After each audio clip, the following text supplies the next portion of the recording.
on that team, but we do have a couple of mid-major teams that we will be playing in the upcoming weeks, Presbyterian College being one of those as well, and those are just absolutely essential wins when it comes down to this SEC field that we will be playing once we get a little bit further into the season. We really need to step up, and like you said, Mark Kingston has never won a season opener, and 3 out of the last 5 years, we have failed to make an NCAA regional for a team that... This is the first time in program history that South Carolina has beaten UConn, and after the game, Ty Harris was asked, "Do you think South Carolina is the #1 team in the country?" And with a confident look on her face, she said, "I think we're up there." We were talking about the Envision movement a little bit earlier. It's a movement. You had people who were supporting you, but then we have people on campus who don't believe in voting. They don't think that student government is necessarily going to impact them in any way. Hannah, what is your message to those students? What do you have to say about how you are going to follow through on your plans? Yes.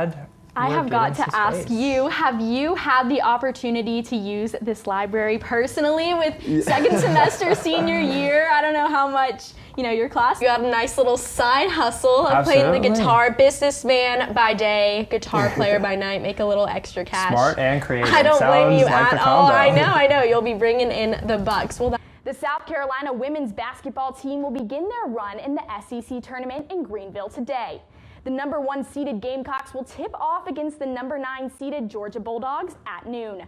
South Carolina has bested Georgia already this season in Athens with a score of 88-53. The Gamecocks earned a double bye for the tournament due to their perfect 16-0 conference record. Dawn Staley was recently named SEC Coach of the Year and a semifinalist for the Naismith Coach of the Year. Not to be I know, and I was telling Holly the other day, I literally love Whose Line Is It Anyway? I mean, my parents, my brother, and I all watch it back at home, and she said it's very similar to this. A lot of sketches, a lot of fun, just right off the top of their head. They don't know. And yesterday improved their record to 29-1. USC picked up their 11th win over a ranked team and completed a perfect season in SEC play. Gamecock fans shouldn't worry quite yet. The 2010 College World Series National Championship team for South Carolina also lost Game 1 to Clemson, and this year's Gamecocks are hoping to capture some of that 2010 magic and rally to win this rivalry series. April 4th is the big day. I'm sure you guys are very excited for it. Students, don't forget to get involved in this wonderful event. That is all the questions I have for you guys today. We really appreciate you joining us on Friday Morning Live and wish you the best of luck with the big event. It is sure to be fantastic. Don't go anywhere, because when we come back, we will have Meredith with this week's entertainment news. Stay with us.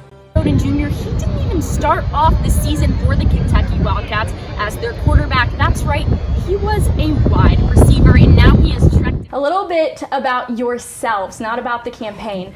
Who is Izzy Rushton, and then who is Hannah White? We want to know personally about our student body president and vice president-elect. Big weekend in terms of politics here in Columbia. We have presidential candidates coming to Columbia on Friday, February 28th. Bernie Sanders will be at the State House steps at 3:30 p.m. And also on Friday, Pete Buttigieg will be at the Columbia Town Hall at 7 p.m.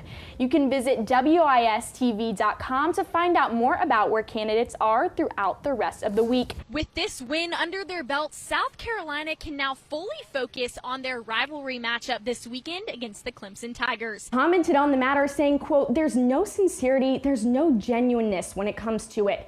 I know that if I messed up big in that way, I'd be the first one to let you know just how big of a mess up it was. The punishment for the Astros has yet to be determined." The Kentucky Wildcats came into Columbia hot while South Carolina lagged behind for much of the first half. But thanks to South Carolina's Jermaine Couisnard, a redshirt freshman guard who scored a career-high 26 points against the Wildcats, the Gamecocks were able to make the matchup one that came down to the wire. In a back-and-forth second half between the Gamecocks and Wildcats, players on each team stepped up to keep the game close, making multiple clutch plays in high-pressure situations. What ultimately decided the outcome, however, was what went down to the free throw line and, of course, a few last-second shots coming from both teams. Jermaine Couisnard's game winner not only put a cherry on top of his star-powered game, but also made him the King of Columbia for the night, as the Gamecocks took down the number 10 ranked Kentucky Wildcats with a final score of 81-78. Her teammate Aaliyah Boston, who had 17 points and 12 rebounds, praised the senior guard for keeping the team composed. With the combined efforts of Harris and her teammates, UConn was never able to take a lead during the game. Carolina also struggling defensively, making 4 errors. Clemson's success caused unhappy Gamecock fans to exit the stadium well before the matchup ended. Clemson starting pitcher Sam Weatherly finished the game with 7 no-hit innings. For Capital City Sports, I'm Kendall Smith.